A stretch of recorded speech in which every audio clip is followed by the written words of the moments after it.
For more on this story, joining me now live from Toronto is Ovigwe Eguegu. He's a policy advisor at Development Reimagined. Great to see you. Great to have you. So, I want to pick up on what Rahul said in his package.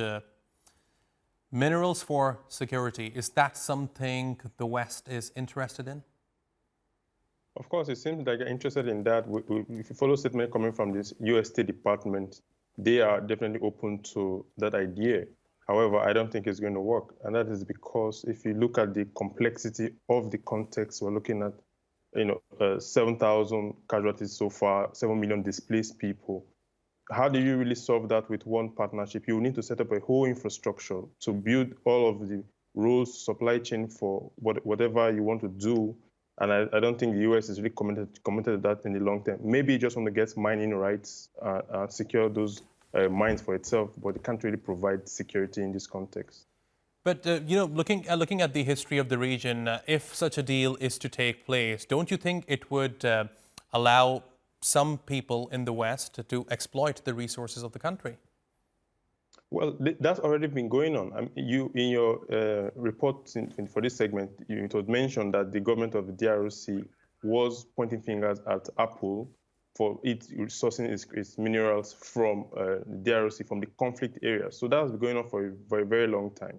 And I don't think that's going to change. What needs to happen is for peace to come to the region, and then for them to have a proper development plan whereby the resources that are being mined from the region can go back into creating and building roads, schools, and infrastructure for the people in these regions, for them to build better lives for themselves.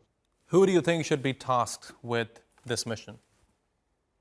The mission of finding peace is supposed to be the place of the African Union. Remember, not very long ago, we saw the Qataris bring together the president of the DRC and Rwanda to talk about a ceasefire. And then there was a statement by the African Union which reminded everyone that the African Union is very much in favor of an African-led solution to this African problem.